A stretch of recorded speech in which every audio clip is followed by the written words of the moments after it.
नमस्कार। आस्था का जहां संगम होता है उस नगरी प्रयागराज में आपका बहुत बहुत स्वागत है। हम सीधे जुड़ रहे हैं आपके साथ प्रयागराज से हमारे इस खास कार्यक्रम डीडी कॉन्क्लेव में, और हमारे साथ बेहद ही खास मेहमान इस वक्त जुड़ रहे हैं। केंद्रीय सूचना और प्रसारण और युवा और खेल मामलों के मंत्री अनुराग सिंह ठाकुर जी। और अब जबकि 3 फेज के चुनाव हो चुके हैं, सभी पार्टियां अलग अलग दावा कर रही हैं अनुराग जी, और आप लगातार घूम रहे हैं और देख रहे हैं कि जनता के बीच में माहौल क्या है। तो यही पहला सवाल मैं आपसे जानना चाहूंगी कि आखिर माहौल क्या है। मैं यही कहूंगा, उत्तर प्रदेश की जनता एक बार फिर कमल का फूल खिलाने के लिए तैयार है। मोदी योगी जी की जोड़ी डबल इंजन की सरकार बनाने के लिए तैयार है। और एक बात और कहूंगा, लोगों ने जो 5 साल पहले जनादेश दिया था गुंडाराज माफियाराज मुक्त उत्तर प्रदेश बनाने के लिए, उसको निरंतर आगे चलाने के लिए यूपी फिर मांगे भाजपा सरकार, क्योंकि 43 लाख गरीबों को पक्के मकान बनाकर दे दिए। अब हर बेघर को, अनुसूचित जाति जनजाति घुमंतु पिछड़ा को पक्का मकान बनाकर देंगे, अन्य गरीब को पक्का मकान बनाकर देंगे। जिनको उज्ज्वला योजना में रसोई गैस के सिलेंडर मिले थे, अब उनको होली दीपावली पर मुफ्त सिलेंडर देंगे। मेधावी छात्राओं को मुफ्त स्कूटी देंगे। यही नहीं, हर पंचायत में खेल मैदान और जिम बनाकर देंगे, हर ब्लॉक में ITI बनाकर देंगे, हर घर को नल से स्वच्छ जल देंगे, पिंक पुलिस थाने महिलाओं के लिए बनाकर देंगे, तो वहीं पर पिंक टॉयलेट का भी सार्वजनिक स्थानों पर बनाकर देंगे। 1 करोड़ से ज़्यादा स्वयं सहायता समूह की महिलाओं को 1 लाख रुपए का हम क्रेडिट कार्ड देंगे, और श्रमिकों को भी 1 लाख रुपए तक का क्रेडिट कार्ड देंगे। युवाओं को 2 लाख टैबलेट और स्मार्टफोन हम फ्री देंगे, और किसानों को मुफ्त सिंचाई योजना, MSP का अच्छा दाम और खरीद के पूरे प्रावधान करके देंगे। यही नहीं, शुगर मिलों का नवीनीकरण होगा, 14 दिन में गन्ने का भुगतान होगा, लेट होगा तो ब्याज समेत भुगतान होगा। सांस्कृतिक धरोहर को हम बनाकर रखेंगे, आगे बढ़ाएंगे। जैसे राम मंदिर बना रहे हैं, काशी विश्वनाथ धाम बनाए, विंध्यवासिनी में धाम बन रही है, ये भी आगे और जारी रहेगा। युवाओं को हम और सशक्त करेंगे, सशक्त नारी होगी। अगर मैं बोलूँगा तो मुझे लगता है एक तरफा ही होगा। आपके मन में जो भी सवाल हो आप पूछ सकते हैं, लेकिन इतना ही कहूँगा, जनादेश भारतीय जनता पार्टी के पक्ष में होगा। अनुराग जी, जो आपने बात कही उस पर मैं आगे पूछूंगी, क्योंकि विकास का जो मुद्दा शुरू हुआ था वो अब कहां पर पहुंचा है, ये एक बड़ा सवाल है। लेकिन पहले तो जो दावा है वो अखिलेश यादव ने कहा है कि पिछले 3 चरण के चुनाव देखने के बाद अब वो सीधे कह रहे हैं कि 400 पार उनकी सीटें आने वाली हैं। तो बीजेपी फिर कहां खड़ी है, क्योंकि दावा अगर 400 पार का है, और वो ये भी कह रहे हैं कि अगले चरण के बाद तो ऐसा लग रहा है कि जिन जिन बूथ पर बीजेपी सोच रही है वहां पर सिर्फ भूत नाचेंगे। देखिए, 7 चरण पूरे होने पर भी सपा 100 पार नहीं कर पाएगी, क्योंकि अखिलेश यादव के 4 यार आतंकी, गुंडा, माफिया और भ्रष्टाचार। और मैं इसलिए रीमा जी कहना चाहता हूं कि अखिलेश यादव जी के 4 यार आतंकी, गुंडा, माफिया और भ्रष्टाचार, क्योंकि चुनाव शुरू होते पहले चरण में मैंने सवाल खड़ा किया था, ये जो आपने लिस्ट जारी की है उम्मीदवारों की, अखिलेश जी, ये उम्मीदवारों की नहीं, उम्मीदों पर वार करने वाली सूची है। अधिकतर लोग जेल और बेल पर हैं, और ऐसे अपराधी माफियों को आप टिकट दे रहे हैं। अखिलेश यादव चुप। दूसरा चरण आया तो मैंने सवाल उठाया कि उन्नाव के दलित परिवार की महिला अपनी बेटी के जीवन बचाने के लिए अखिलेश यादव के पास गई। अखिलेश जी ने ना सुनवाई की, ना कार्रवाई अपनी सरकार के समय नहीं की, तो आज क्या करते? कम से कम सुनवाई तो करते। समाजवादी पार्टी के नेता से उसकी बेटी को छुड़वा तो देते। शायद एक बेटी का जीवन बच गया होता, एक दलित परिवार की बच्ची बच गई होती। अखिलेश जी से सवाल पूछा, अखिलेश जी फिर चुप। तीसरा चरण आया तो अहमदाबाद बम धमाकों के आरोपियों को फांसी की सजा हुई। अखिलेश यादव जी ने उसका स्वागत नहीं किया, बल्कि अखिलेश यादव चुप, क्योंकि आतंकी का सीधा कनेक्शन अखिलेश जी के साथ समाजवादी पार्टी के नेता के परिवार के साथ जुड़ा। उनके परिवार के, उसके पिता, आतंकी के पिता को अपने दफ्तर में बुलाते हैं, अपने घर पे बुलाते हैं। कई फोटोएं सोशल मीडिया पर आई। आखिरकार आतंकवाद को संरक्षण देने का काम अखिलेश यादव जी ने क्यों किया? जब सवाल पूछा तो अखिलेश फिर चुप। आज चौथा सवाल मैंने फिर पूछा है कि जब अपराधी आतंकियों की जान लेने की कार्रवाई से दिल ना भरा हो तो नकली शराब बेचकर 10 लोगों की जान और सैकड़ों को अस्पताल में भर्ती होना पड़ा। सवाल पूछा तो अखिलेश चुप। क्यों? ये रंगेश अखिलेश का कनेक्शन क्या है? ये नकली शराब बेचने वाले इनके पार्टी के सांसद विधायक रहे। रमाकांत यादव जी का भांजा जो उनके ही घर में रहता है नकली शराब बेचता है। आखिरकार ये रंगेश यादव अखिलेश यादव का क्या कनेक्शन है जो लोगों की जान लेने के लिए मजबूर हो गया? क्या अखिलेश यादव अब भी चुप रहेंगे? इसलिए मैं कहता हूं अखिलेश के 4 यार आतंकी, गुंडा, माफिया और भ्रष्टाचार। अनुराग जी, यही जो आपने बात अभी कही, इसी को लेकर ही आपके जो विरोधी हैं वो लगातार सवाल खड़े कर रहे हैं। उनका कहना है कि शुरुआत विकास के नारे से आपने की, आपका प्रचार पूरा था कि किस तरह का विकास बीजेपी ने किया है, लेकिन अब जैसे जैसे चरण आगे बढ़ रहे हैं चुनाव के, आप आतंकवाद के मुद्दे पर आ गए हैं, धर्म के मुद्दे पर आ गए हैं। ऐसा प्रियंका गांधी ने भी कल कहा। उनका कहना था कि हम रोजगार पर आना चाहते हैं और आप पाकिस्तान पर जा रहे हैं। प्रियंका गांधी जी की बात मैं करूंगा, लेकिन उससे पहले मैं एक बात आपके सामने करना चाहता हूं। मैंने तो अपने उत्तर में आज भी कहा 43 लाख पक्के मकान हमने बनाए। आगे हर अनुसूचित जाति, जनजाति, पिछड़ा वर्ग, घुमंतु और अन्य गरीबों को भी पक्के मकान बना कर देंगे। मैंने ये भी कहा जिनको उज्ज्वला सिलेंडर दिए उनको 2 मुफ्त गैस सिलेंडर देंगे होली दीपावली पर। हर ब्लॉक पर ITI खुलाएंगे, हर पंचायत में खेल मैदान बनाएंगे, हर खिलाड़ी को किट का काम भी करेंगे। तो बेटियों को मुफ्त में स्कूटी, मेधावी छात्राओं को देंगे, तो 60 साल से ज्यादा की उम्र वाली महिलाओं को मुफ्त बस सेवा देंगे। 1 करोड़ बहनों को 1 लाख रुपए तक का क्रेडिट कार्ड देंगे। किसानों को मुफ्त बिजली सिंचाई के लिए देंगे, तो वहीं पर खरीद MSP पर पहले से ज्यादा करने का काम करेंगे। मैं तो लंबी लिस्ट मैनिफेस्टो की गिना सकता हूं, लेकिन शायद पत्रकार भी वो सवाल नहीं पूछना चाहते। लेकिन मैं इतना जरूर कहना चाहता हूं कि जब सुरक्षा का विषय आता है, रीमा जी, किसी भी देश और प्रदेश के लिए सुरक्षा सबसे महत्वपूर्ण है। देश सुरक्षित है तो सड़क, शिक्षा, स्वास्थ्य की सुविधाएं किसी काम आ सकती हैं। सुरक्षा नहीं है, बहू बेटी सुरक्षित नहीं, देश सुरक्षित नहीं, तो ये बाकी सब गौण हो जाता है जी। और प्रियंका गांधी जब कहती हैं राष्ट्रीय सुरक्षा और आतंकवाद फजूल का विषय है, इनको फजूल लगता है। अरे उन लोगों से पूछो जिन्होंने अपने परिवार के सदस्यों को राष्ट्रीय सुरक्षा के लिए खो दिया है। आतंकवाद की घटनाओं, सीमा पार से आए आतंकवादियों के और उनकी गोली के कारण खो दिया है। उनके परिवारों के पास तो कभी गांधी परिवार गया नहीं, लेकिन आतंकवादियों के परिवारों के पास जाकर सोनिया गांधी जी फूट फूट कर रोती हैं।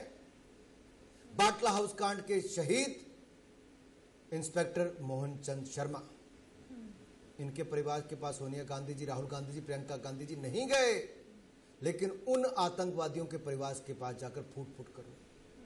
अहमदाबाद बम धमाकों पर जिनको फांसी हुई, उस न्यायालय के फैसले का स्वागत तो प्रियंका गांधी, राहुल गांधी, सोनिया गांधी किसी ने नहीं किया, ना ही अखिलेश यादव जी ने किया है। लेकिन प्रश्न चिन्ह खड़ा करते हैं राष्ट्रीय सुरक्षा आतंकवाद पर।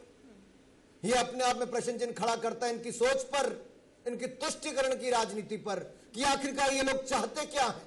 बम धमाके, आतंकवाद, अपराध, ऐसे लोगों को संरक्षण देकर वोट पाना चाहते हैं, तो इनको मंजूर हो ऐसा वोट। हम तो जीरो टॉलरेंस की नीति के साथ आतंकवाद के खिलाफ पहले भी कार्रवाई करते रहे और आगे भी करेंगे।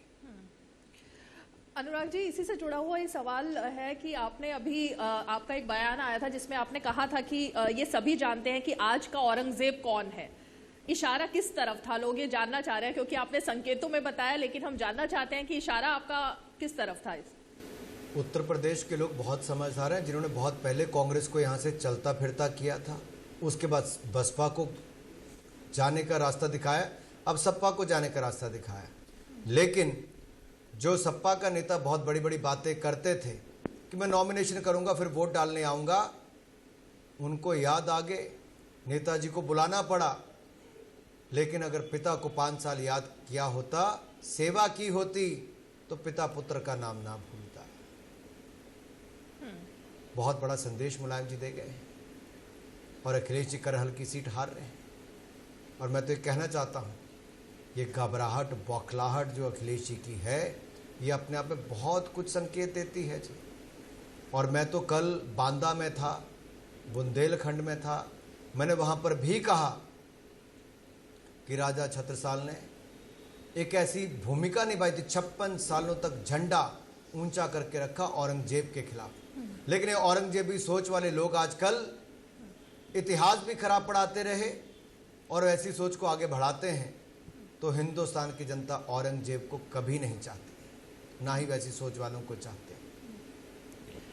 और इशारा आप समझती है मैं किस और कर रहा हूं? जी अनुराग जी, क्योंकि आपने कहा बौखलाहट एक तरीके से विपक्ष में समाजवादी पार्टी में दिखाई दे रही है, तो क्या जो आप बौखलाहट कह रहे हैं उसी बौखलाहट में इस तरह के बयान दिए जा रहे हैं कि मुख्यमंत्री जो कि राज्य के हैं उनके लिए चिलमजीवी इस शब्द का इस्तेमाल करना? अखिलेश यादव ने कहा, और हमारे ही कॉन्क्लेव में जब मुख्यमंत्री योगी आदित्यनाथ ने ये बात कही कि उन्हें पता है कि वो 12 बजे सोकर उठते हैं अखिलेश यादव, तो उन्होंने जवाब में कहा कि हमें भी पता है कि उनके घर से धुआं निकलता है। उनका भी इशारा किस तरफ था? वो लगातार जनता के बीच में इस बात को उठा रहे हैं, इस तरीके की भाषा का इस्तेमाल कर रहे हैं।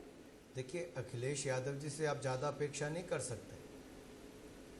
जो अपने पिता को भूल गए हों, अपने परिवार के लोगों को न साथ में जोड़ के रख पाए हों, जिनकी पार्टी की रैलियों में महिलाएं आने के लिए तैयार ना हो, सुरक्षित महसूस ना करती हो, आप उनसे उम्मीद क्या कर सकते हैं?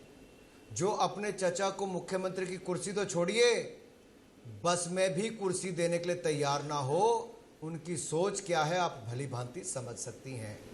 ऐसे लोगों को लोग पसंद नहीं करते हैं जी। और इनकी भाषा कुछ भी हो, योगी आदित्यनाथ जी ईमानदार हैं, उन्होंने अपना पर्चा भरा।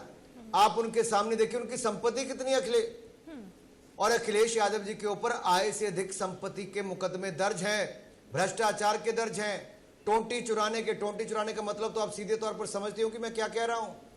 और जो इत्र वाले इनके मित्र के घर पे भी पैसा मिला था, वो टोंटी के पीछे दीवार तोड़कर जो पैसा निकला वो सबके सामने आया है जी, वो छिपा नहीं है।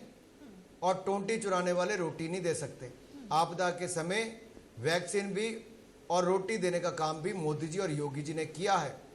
अखिलेश जी, सवाल ये खड़ा होता है कि आपकी ये भाषा एक संत, एक महात्मा, एक योगी, एक मुख्यमंत्री के खिलाफ जो है वो अपने आप में दिखाती है कि आपके अपने भी छोड़ गए और वोटर तो आपको पहले ही छोड़ गए थे। अनुराग जी, यही क्या वजह है कि पूर्वांचल में एक तरीके से अपनी स्ट्रेटजी पूरी बदलनी पड़ी है समाजवादी पार्टी को? अब उन्होंने शिवपाल यादव को अपना स्टार कैंपेनर बनाया है, वोट डालने के लिए भी दिखाया कि किस तरह से परिवार एकजुट होकर वोट डालने गया है। तो परिवार में एकजुटता क्या उनकी मजबूरी बन गई है या अब एक नई स्ट्रेटजी पर समाजवादी पार्टी काम कर रही है? देखिए, वो कुछ भी दिखाने का प्रयास करे, जनता बहुत समझदार है, बहुत जल्दी समझ गई है। एकजुटता कहाँ पर है जी? मैंने तो पहले कहा, बहु बेटियां छोड़कर जिनकी चलेगी, जो अपने आप को उत्तर प्रदेश में इन बाकी दलों में सुरक्षित नहीं महसूस करती थी, वो भारतीय जनता पार्टी भाजपा के शासनकाल में आम जनमानस अपने आप को सुरक्षित महसूस करता है। किस तरह से अपनी स्ट्रेटजी अब चेंज कर रहे हैं अखिलेश यादव? क्या उनकी मजबूरी बन गई है परिवार को एकजुट दिखाना जनता के सामने, शिवपाल यादव को स्टार कैंपेनर बनाना, या फिर कि ये सिर्फ एक लोक लुभावन तरीके से आगे बढ़ने की तैयारी है? देखिए, दो उन्होंने कैंपेन शुरू किए थे कि नई हवा है, नई सपा है। मैंने तब भी कहा था ये वही हवा है, वही सपा है, जनता जिनसे खफा है, करना इनको दफा है। 10 मार्च को अखिलेश यादव कहेंगे ईवीएम बहुत बेवफा है। और ये अब अखिलेश यादव जी इस कैंपेन को छोड़ चुके हैं क्योंकि हवा उनकी खराब हो गई है, साइकिल की हवा भी निकल चुकी है। ये जो तार जुड़े बम के बड़े सीधे तौर पर दिखाते हैं। और जहां तक दूसरा भी एक कैंपेन चलाते हैं तो मैं उसके बारे में भी कह दूं, यूपी का है जनादेश, नहीं आ रहे अखिलेश। अनुराग जी, हम जिस जगह पे आज बैठे हुए हैं प्रयागराज, वहां पर अगर हम बात करें तो इस इलाके में कभी अतीक अहमद का नाम हुआ करता था, उसके बाद बुलडोजर चलाने की बात कही योगी जी ने, और लगातार यहाँ पे माफिया राज एक बड़ा मुद्दा रहा है।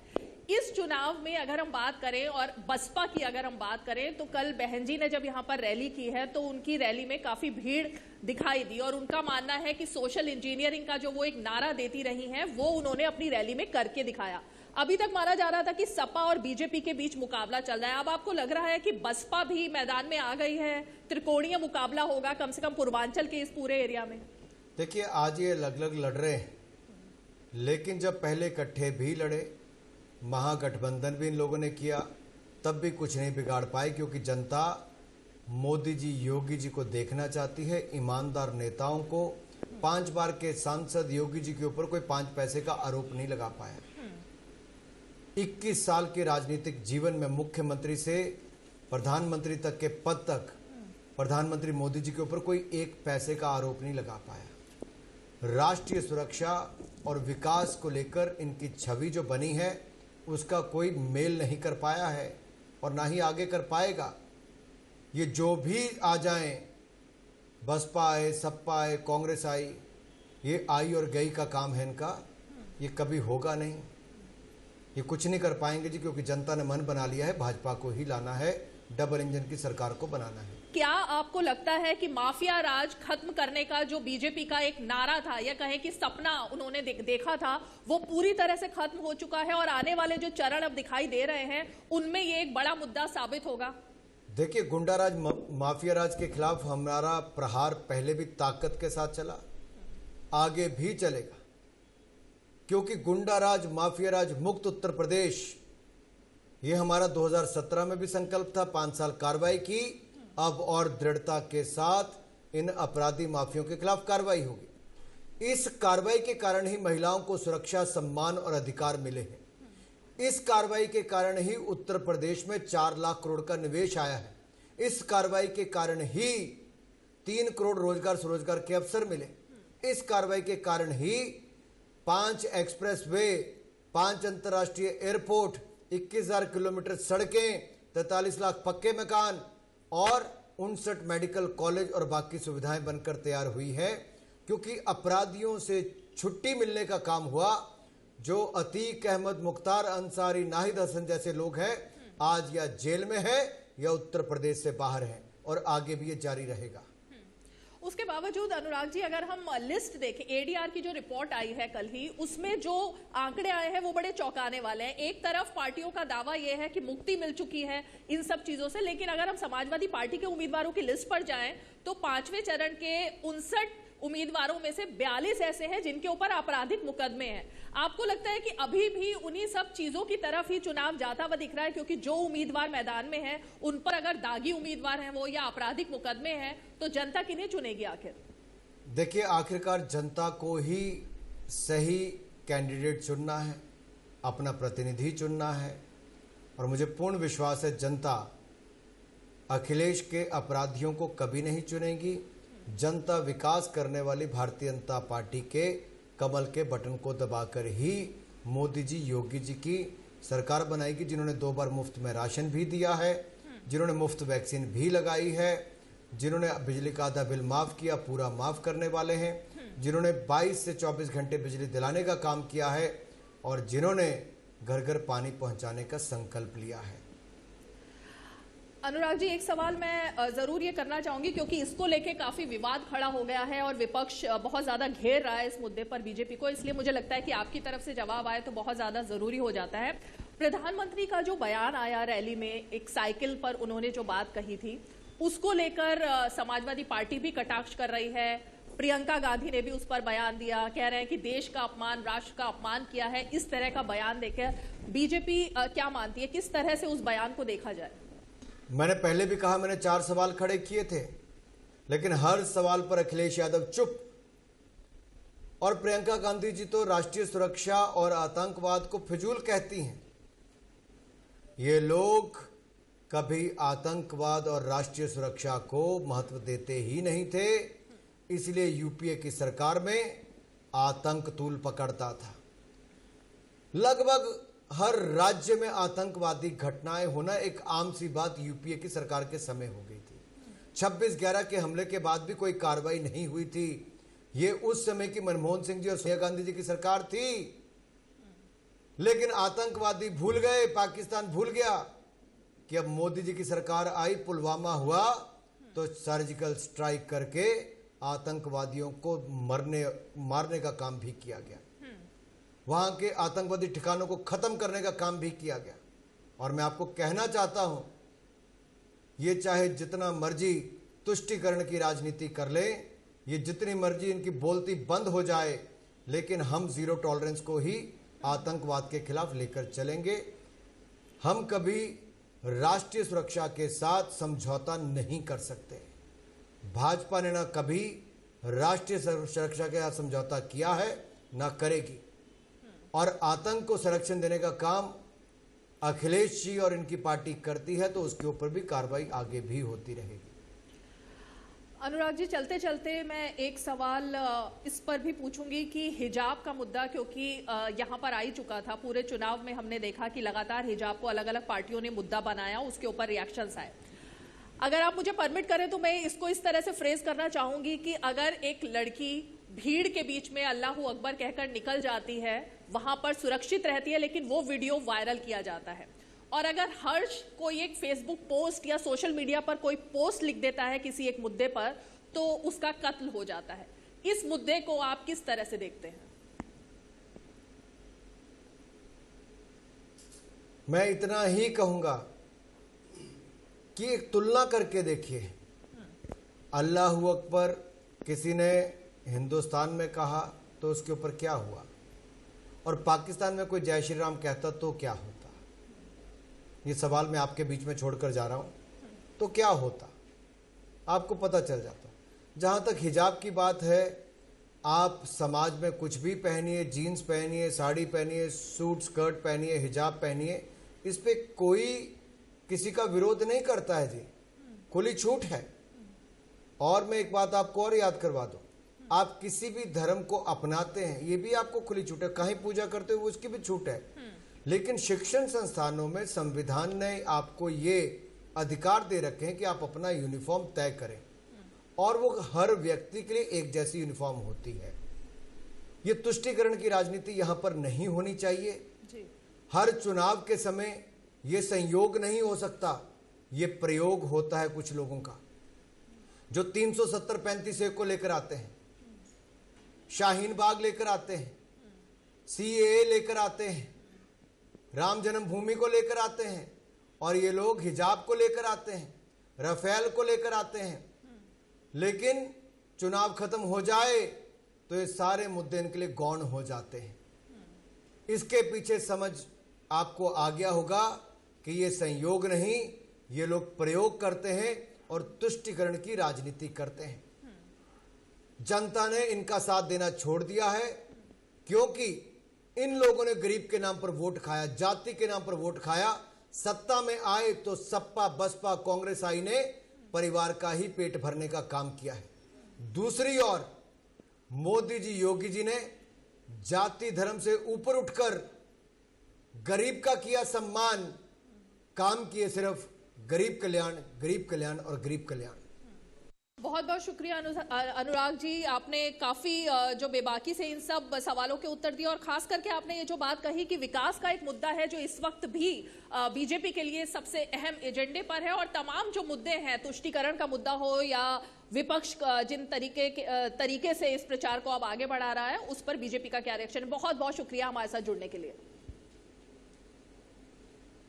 धन्यवाद।